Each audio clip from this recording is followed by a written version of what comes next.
Za hlavnú výzvu digitalizácie považujem adaptáciu ľudí, procesov vo firmách, ale aj technológií. Na druhej strane tou veľkou príležitosťou, ktorú digitalizácia prináša, je vyššia efektivita, nové obchodné modely, nové trhy, schopnosť inovovať a lepšie využívanie dát. Digitalizácia pred nás stáva úplne nové výzvy.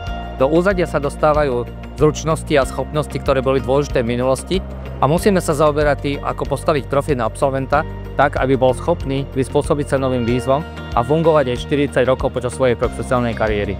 Digitalizácia teda zahŕňa umelú inteligenciu, zahŕňa nové prístupy ku kybernetickej bezpečnosti, zahŕňa nové spôsoby komunikácie so zákazníkmi, zahŕňa nové nastavenie vnútorných procesov.